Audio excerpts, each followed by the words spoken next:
Yesterday you shared that with the Chinese Premier yesterday afternoon. We didn't really get a chance to catch up with you afternoon. How do you feel that went? Well, look, we had a productive meeting, and China's obviously an incredibly important trading partner to us. We raised the issue of Cheng Lei, which is a very regrettable incident, and I'm very pleased to hear that the government's raised that with the Chinese embassy, because it's completely unacceptable in our free society for that sort of conduct to take place.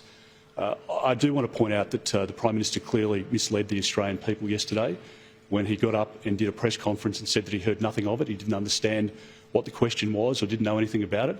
It's completely inconceivable. And the Prime Minister needs to stand up today to explain the discrepancy, explain why he didn't tell the truth yesterday, and please grow a backbone and stand up for our country. The job of the Prime Minister is to make tough decisions and to call out bad behaviour and to make sure that you do the right thing by Australians. And that's what our Prime Minister should do. Andrew Forrest has called the 2030 emissions target critical for business planning and more for moving into which Australia missing out on opportunities. What are your thoughts here? Well, we want renewables in the system, and Andrew Forrest, I know well, is a good friend and a great Australian, and he's very heavily invested in the billions of dollars into renewable energies, and so he's got a particular interest in making sure that hydrogen and others are successful. In government, we invested into these same renewable technologies.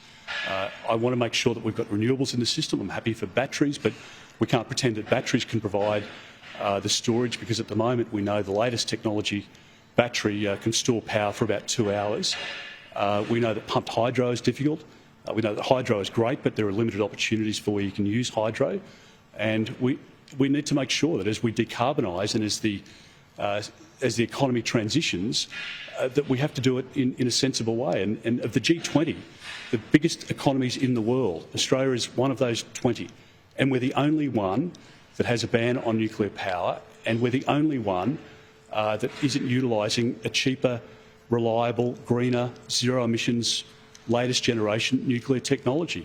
Why does Mr Bowen and Mr Albanese have it right, but all of the leaders of the G20 have it wrong? I mean, it just doesn't add up.